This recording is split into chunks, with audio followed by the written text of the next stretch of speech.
नमस्कार दोस्तों, आपका स्वागत है आपके अपने YouTube चैनल HT नॉलेज में। और आज हम इस वीडियो में डिस्कस करने वाले हैं शिक्षा विभाग ने जारी किए ज्वाइनिंग के आदेश।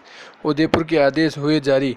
जिन कैंडिडेट्स को शिक्षा विभाग उदयपुर जिला अलॉट हुआ था, उन्होंने कार्यालय मुख्यालय उदयपुर ने ज्वाइनिंग के आदेश जारी कर दिए हैं। तो आप सभी को ज्वाइनिंग कब तक करनी है, क्या क्या डॉक्यूमेंट्स आवश्यक होंगे, आज हम इस वीडियो में पूरी बात डिस्कस करेंगे। तो आइए ऑफिशियल नोटिस ओपन कर लेते हैं। उससे पहले जो कैंडिडेट्स हमारे चैनल पर नए हैं वो हमारे चैनल को सब्सक्राइब कर लीजिए, क्योंकि सभी प्रकार की गवर्नमेंट जॉब्स की अपडेट आपको हमारे चैनल पर मिल जाती है। तो आइए ऑफिशियल नोटिस ओपन कर लेते हैं। कार्यालय जिला शिक्षा अधिकारी मुख्यालय माध्यमिक उदयपुर। दोस्तों, ये ऑफिशियल नोटिस है उदयपुर जिले का। निदेशक माध्यमिक शिक्षा राजस्थान बीकानेर के पत्र क्रमांक शिविरा माध्य साप्र V1 2856 कनिष्ठ सहायक 2018-19 दिनांक 2 जुलाई 2020 के द्वारा राजस्थान कर्मचारी चयन बोर्ड द्वारा आयोजित लिपिक ग्रेड द्वितीय कनिष्ठ सहायक संयुक्त प्रतियोगी परीक्षा 2018 में चयनित निम्न अभ्यर्थियों को राजस्थान सेवा नियम एवं राजस्थान अधीनस्थ कार्यालय लिपिक वर्गीय सेवा नियम 1999 के प्रावधानों के अनुसार नियुक्ति प्रदान कर पद स्थापन हेतु इस कार्यालय को सुपुर्द किए जाने के फलस्वरूप संलग्न सूची में अंकित आशार्थियों को लिपिक ग्रेड द्वितीय कनिष्ठ सहायक पद पर राज्य सरकार के वित्त विभाग की अधिसूचना क्रमांक F15(1)FD रूल्स 2017 जयपुर दिनांक 30 अक्टूबर 2017 के अनुसूची 4 नियम 17 में अंकित पे मैट्रिक्स के लेवल 5 पुनरीक्षित वेतनमान नियम 2017 में 2 वर्ष अवधि हेतु परिवीक्षाधीन प्रशिक्षणार्थी के रूप में नियत मानदेय 14,600 पूर्व में सेवारत होने की स्थिति में विद्यमान वेतन पर नियुक्ति दी जाकर उनके नाम के सम्मुख अंकित विद्यालय में रिक्त पद पर पदस्थापित किया जाता है। राज्य सरकार के पत्र क्रमांक P81 कार्मिक क 2003 दिनांक 9 जून 2003 के प्रावधान अनुसार ये नियुक्ति अंशदायी पेंशन योजना अंतर्गत होगी।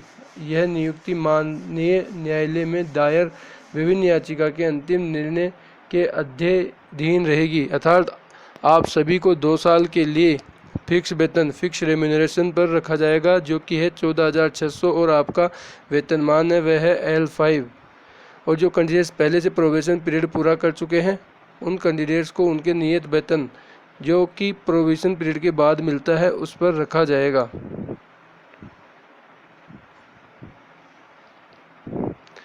राज्य से बाहर की संस्थाओं से प्राप्त शैक्षिक प्रशैक्षिक योग्यताओं की वैधता संबंधित जांच विभाग स्तर पर करवाई जानी शेष है। अतः जिन अभ्यर्थियों द्वारा राज्य के बाहर की संस्थाओं से शैक्षणिक प्रशैक्षणिक योग्यता वैध व मान्य पाए जाने के अध्ययन प्रदान की जा रही है, नियुक्ति पर कार्य ग्रहण करवाने से पूर्व संबंधित अभ्यर्थियों से 50 रुपये के नॉन जुडिशनल स्टाम्प पर इस आशय का शपथ पत्र संलग्न निर्धारित प्रारूप में प्राप्त करेंगे।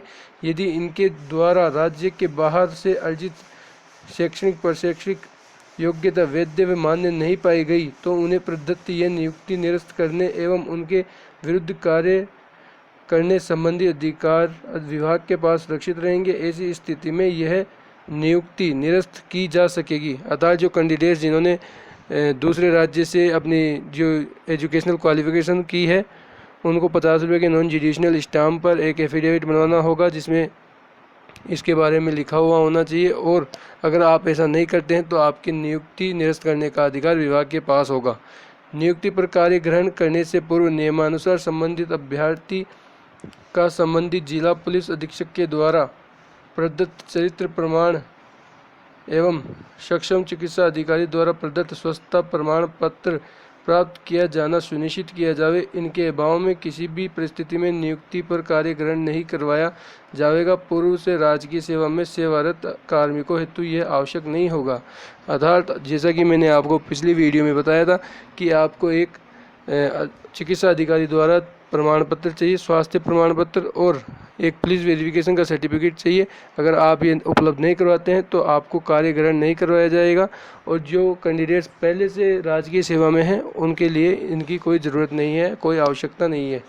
नियुक्ति पर कार्य ग्रहण करवाने से पूर्व राज्य की अधिसूचना क्रमांक F71 DOP A सेकेंड 95 दिनांक 8/4/2003 के अनुसार संबंधित अभ्यर्थी से दिनांक 1 जून 2002 को अथवा उसके बाद उत्पन्न संतानों के फलस्वरूप कुल संतानों की संख्या 2 से अधिक नहीं होने संबंधित आशय का आवश्यक शपथ पत्र संलग्न निर्धारित प्रारूप में 50 रुपये के नॉन जुडिशनल स्टाम्प पर आवश्यक रूप से प्राप्त किया जाएगा।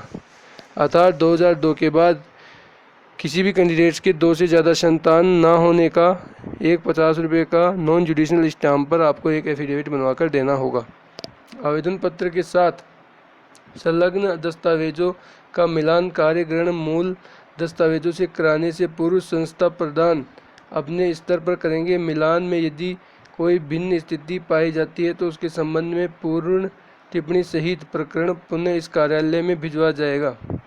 अर्थात दोस्तों, आपको सभी अपने ओरिजिनल डॉक्यूमेंट्स लेकर जाने हैं जिनका मिलान वहां अधिकारी करेंगे और अगर कोई कमी पाई जाती है तो वह मेन मुख्यालय को भेज देंगे बीकानेर। अन्य पिछला वर्ग का सक्षम अधिकारी का नवीनतम मान्य प्रमाण पत्र पिता की आय के आधार पर ही जारी किया हुआ होना चाहिए। महिला आवेदकों के मामले में यदि पति के नाम एवं पति की आय के आधार पर आय प्रमाण पत्र जारी किया हुआ हो तो यह प्रमाण पत्र मान्य नहीं है, परंतु अभ्यर्थी अपनी पिता की आय के आधार पर प्रमाण पत्र जो कि विवाह के बाद बना हुआ हो तो ही मान्य होगा। ऐसा नहीं करने पर कार्य ग्रहण नहीं करवाया जाएगा तथा उसके संबंध में पूर्ण टिप्पणी सहित इस कार्यालय को तत्काल सूचना भिजवाई जावे। उपरोक्त अनुसार अन्य पिछला वर्ग के प्रमाण पत्र की सुनिश्चितता आप अपने स्तर पर करने के उपरांत ही अन्य पिछला वर्ग के आवेदक को कार्य ग्रहण कराया जावे। अर्थात जो ओबीसी की फीमेल कैंडिडेट है उनके लिए शादी अगर जिनकी हो गई है तो वो अपने पिता की आय के आधार पर बना हुआ ओबीसी सर्टिफिकेट ही वहाँ दिखाए या बनवाकर वो लेके जाए। शादी के बाद बना हुआ होना चाहिए, तभी वह मान्य होगा, तभी आपको कार्य ग्रहण करवाया जाएगा। इन अभ्यर्थियों की नियुक्ति राजस्थान सेवा नियम एवं राजस्थान अधीनस्थ कार्यालय लिपिक वर्गीय सेवा नियम 1999 के प्रावधानों के अनुसार वित्त विभाग द्वारा समय समय पर जारी परिपत्र दिशा निर्देश के अनुसरण में नियुक्ति नियमानुसार होगी। कार्य ग्रहण करवाने से पूर्व संबंधित अभ्यर्थी को मूल आवेदन पत्र पर छाया चित्र फोटो चस्पा है, अर्थात आपको जो मूल आवेदन पत्र है उसकी एक फोटो कॉपी लेकर जानी है। विधवा अभ्यर्थी से कार्य ग्रहण कराने से पूर्व पुनर्विवाह नहीं किए जाने का शपथ पत्र प्राप्त करें।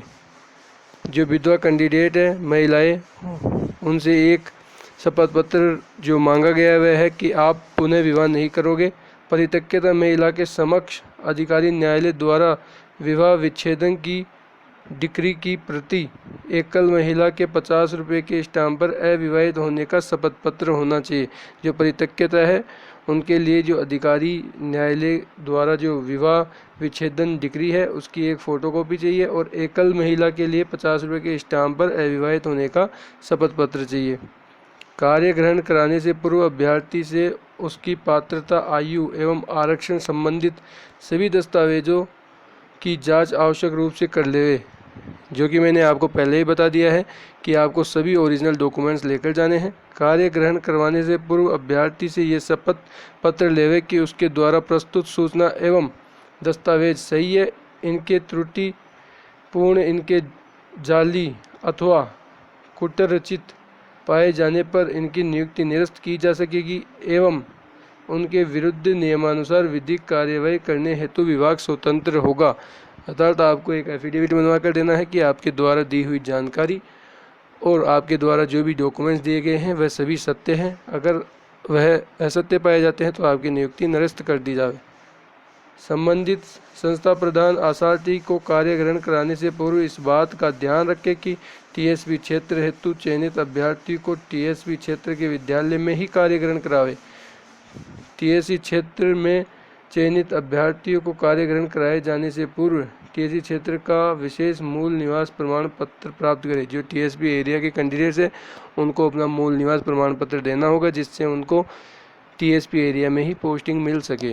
कार्य ग्रहण करवाने से पूर्व संबंधित अभ्यर्थी से कार्मिक विभाग की अधिसूचना क्रमांक P73 कार्मिक क 2 पार्ट दिनांक 4 अक्टूबर 2013 के अनुसार धूम्रपान एवं गुटखा सेवन नहीं करने संबंधित वचनबद्धता अंडरटेकिंग निर्धारित प्रपत्र में प्राप्त की जाए। अर्थात आपको धूम्रपान और गुटखा सेवन से संबंधित एक एफिडेविट बनवाना है, और ये जो सभी एफिडेविट है वे अलग अलग बनवाना है, आपको एक जगह नहीं बनवाना। मतलब एक ही फॉर्मेट में एक ही स्टाम्प पर नहीं बनवाना है, इनको सभी को अलग अलग स्टाम्प पे बनवाना है। संबंधित अभ्यर्थी को पदस्थापित स्थान पर दिनांक 24 जुलाई 2020 तक कार्य ग्रहण करना अनिवार्य होगा। उक्त दिनांक एवं कार्य ग्रहण नहीं करने पर यह आदेश स्वतः ही निरस्त माना जाएगा। संस्था प्रधान शाला दर्पण पर इनकी सूचना अपडेट करेंगे। अर्थात दोस्तों, आपके लिए जो इम्पोर्टेंट चीज़ है यह है कि आपकी जो ज्वाइनिंग है वह है 24 जुलाई 2020 तक आपको ज्वाइन कर लेना है। उसके बाद में आपकी नियुक्ति अपने आप ही निरस्त मान ली जाएगी। अर्थात आपको 24 जुलाई 2020 से पहले ज्वाइन करना है।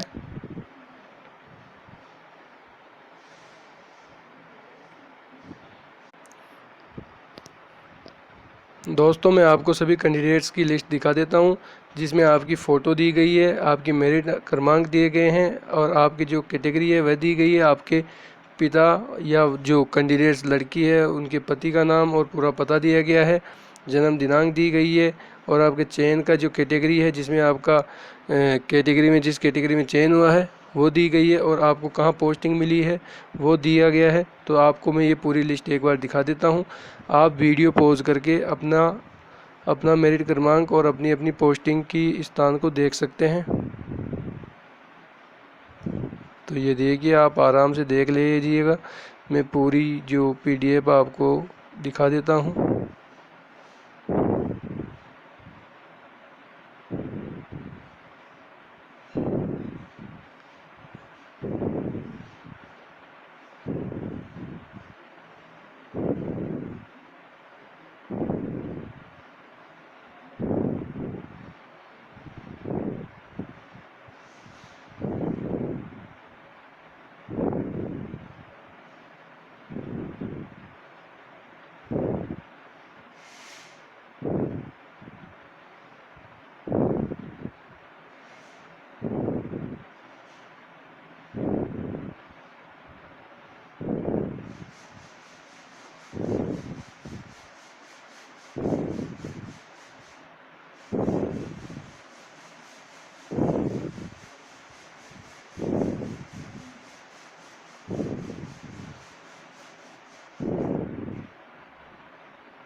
तो दोस्तों, आप देख सकते हैं उदयपुर 91 कैंडिडेट्स को अलॉट हुआ है।